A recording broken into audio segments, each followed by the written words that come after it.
Right now the U.S. are trying, looks like they're trying to pick up D right now. Yeah, you can see a lot of pressure here coming from the bridge. Alpha 07 on your screen here, finding one guy in front of him, a 7 counterpart, as he is going to be able to close this one out. No, he gets picked off. So that is quite surprising as we jump on board with Alpha 20, who's going to be riding in this truck at this point in time. He's going to be advancing his way over to D, trying to get this control.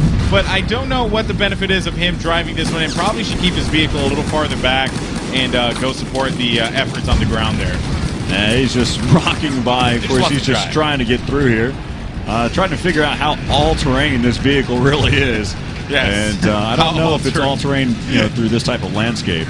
90-degree angles are not its friend. Yeah, so again, here's another type of perspective. You get that third-person view. Again, one of the things that I love is all the other types of information that we're getting from it so far. You can see that he's got 2 kills so far. He's died twice in this game. I've been playing pretty well. He's got picks up a lot of points there. Finally, of course, he realizes that he has to utilize the road to get around. Yeah, the road, a revolutionary concept. Mind-blowing. Mind-blowing, yeah. But, yeah, so look at this here is 20 is actually going to have some support inside, and they are going to have that gunner on there. So this is certainly going to be looking pretty good for them as they make their way into D, and they might be able to get this control here. So I'm liking this from the Alpha team. Nope, back on the tree. There we go. No. Yeah, sometimes you just got to watch out for nature. Nature is not your friend when it comes to vehicles. But, all right, so looking here, Bravo side, jumping over to the Bravo team as they maintain their control of the east side now. All right, so right now you can see that they're trying to, they're actually finally working together. You've got 4 members who are going to start heading over here. He spots one long range. Oh, he's going to get taken down as well. We'll kind of cycle around and find some players that are in the action. As right now we're back over here with Bravo 2. Bravo 2 holding back. He's kind of out of the picture, but his squad is spawning right behind him as well, taking complete advantage. One of the things, though, I know there's a question out there. One of the things that for Battlefield 3, you only had 4 members in your squad, and of course you had that fifth wheel, if you have, was kind of hanging out. Oh no! I saw that one happening. I was like, why would you go in the street, bro? Stay alive. Please believe in yourself. He gets picked off, though. That's going to be another player. And look at this here. Bravo. Hey, don't do it. Don't fall off the edge so I can get my points, bro. Yeah, right. Don't commit suicide. I got you. Well, I like this here. So they are going to be controlling the. Is that sports on TV? I think so. Hey, man, what do we got on TV right now? But you want to know what, though? It is the skyscraper is coming down 100% here. You can actually see, though, that there was a little bit of an altercation up top, but it is definitely going to be raining death and destruction. And look at this, Alpha 05, 10 kills, 2 deaths. I like that a lot. Of course, in the armor, in the tank, good positioning, and here comes the skyscraper. And so for those of you that are questioning, I don't know, I think we mentioned it a couple times so far, but if you're just now tuning in, the one way that you take out this skyscraper, here on Siege of Shanghai, there are 4 pillars that are well defined on the fact that they're unstable, and you can see that 2 highly explosive rockets, you can have some artillery, maybe even some tanks that are shooting at those pillars. Usually takes 2 shots per pillar to be able to take down that skyscraper. And we see how the Levolution has altered the gameplay going into this later part of this map. Yeah, and again, to bring up the dust that is brought up because the building coming down here, that is the thing that you have to keep in mind, how it just dramatically affects gameplay.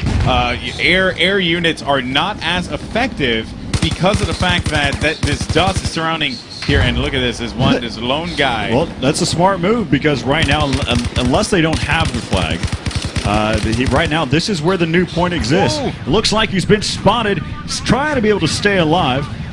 Maybe that might have been his teammate shooting at him.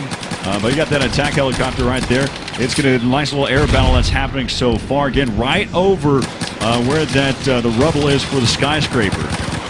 Yeah, and and that is the cool part too, just to see all these moving parts in action. As you can see, the helicopter is trying to get into some craziness there, but I hear that it is not done. And there, oh, wait a minute though. Look out! He's going to have some flanking. There's going to be a 3v1 right here up on top of that C flag. And as we see, you know, the thing that I really did like about that push there was they came from the sea, right? It was not an airdrop or anything like that. It wasn't anything that would kind of mess them up. They maintained their position, came through the sea. No one expected them. Great teamwork. And now they have C. Look at that, the C to get C. They had three members that worked together. I mean, you had 2th by sea, 1th by land. Oh my God! And was able to take out the one member. 2th by sea. Oh man! And another cool thing, you saw that one player actually dive into the water there. We had spoke about it before. There's no like official term for it, but you can swim faster, or as I. No, it's a sprint swim. Sprint swim. It's official. And leaderboard there. Look at that! How different perspective. The ways that you can switch between players. Yeah. Can we take another look here? I know that we're kind of watching some of the in-game stuff, but the spectator mode stuff is great. And having the ability to just hot switch. I mean, we saw the tabletop view. Yeah, actually, and how you can sit there and select players that are inside the action. Be able to pick a player there. Also, you can look at a player that's doing incredibly well, picking up numerous kills, and watching from their position by going through, holding down the tab, showing the scores, and selecting which player that you want to see at that point. That's just those are great ideas already being put into play in this pre-alpha version of Battlefield 4. Yeah, we just saw Alpha 4 Michael Phelps his way across the water. That's pretty quick. In a very, very quick manner. But yeah, and you could see here, and actually, if you see overhead, you just saw it in the bottom left of your screen there, there's a UAV that's actually circling around. That is done by the commander. Right, and also the squad unit has actually made, the commander's also made a designated point of where he needs to attack. So again, the commander showing different efforts to help out his squads to make a move. Again, one of the cool things from the commander's perspective, you actually can select each squad that you would like. So if you want your Alpha squad to attack the B flag, you select on the Alpha squad, and from there, you select exactly where you want to go, and you can order them to attack. Yeah, and the other thing is that this all can be done from a tablet as well. So that's another really cool element there. So as we go ahead and we're switching to different perspectives now, you see Alpha 20 though, he is going to be inside of this, inside of the MRAP, and just actually giving his teammates some much needed cover with this vehicle here, trying to actually take out some players, but Alpha 20 struggling just a little bit. Trying to get that gunner and the driver to work in unison as they're kind of flipping back around, but a lot of action that's happening over there towards the east side. Now, this is what we were talking about whenever the skyscraper comes into play. But right now, you can see that you've got the gunship from here from afar. The AC-130 gunship. Again, that was because of the fact that they picked up that C flag point. Yeah, and the other thing, too, to point out was the vision was very, very blurry because of the fact that the dust was kicked up from the building falling down. So that really does change things quite a lot. And, you know, while the AC-130, more than you know, it definitely is. Uh-oh, look out, counterattack, F. Oh, I don't think that worked on him. Yeah, but again, it's just another great perspective. I mean, I had the chance to be able to sit there and talk with Carl Magnus, and he brought up the fact that there's also counterattack. So whenever they're coming back around, you need to look out for yourself. If you're quick enough, if you're hot on the trigger, you can kind of counterattack and hopefully stay alive. That's really cool. I like that a lot. I actually had no idea that was in there. So that's pretty awesome. Way to go, Corey. I got you, brother. Yeah, you know, that's why we're the dynamic duo. Yeah, we give a different perspective on both sides. You know, with your console background, really having an understanding of PlayStation 4 and where it's going, and Xbox One and where it's going, and some of the cool things that's going to happen here for Battlefield 4. Watching the 64-man servers. That's right. You know, it's another great thing. I mean, but a huge shout out real quick to some of the sponsors, some of those that are making things possible. Shout out to Twitch for making things happen here, giving us the ability to stream out there as well.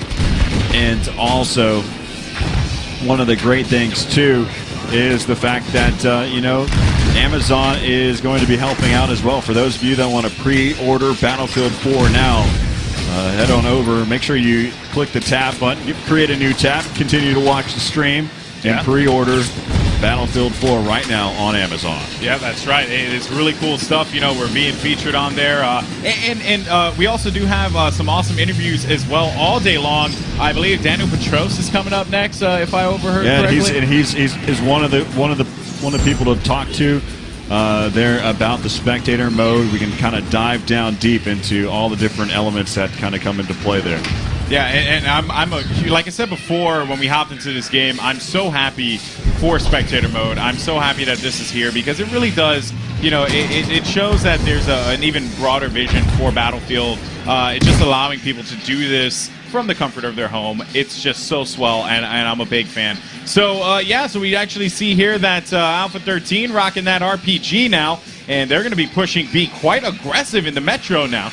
But it seems like that is the end of the game. We were running down on our tickets. They couldn't get to B there enough for Conquest. But again, it's been a lot of fun to watch. I mean, a huge shout out to our camera guy. They're in game, kind of giving us different perspectives. I mean, we had the chance to be able to talk about it. We'll, of course, be able to dive down even deeper talking about the spectator mode. That's I'll start asking the questions about how you switch whenever you're showing the scoreboard. Then also from the tabletop view, we're going to get down to the nitty-gritty whenever it comes down to talking about the spectator side.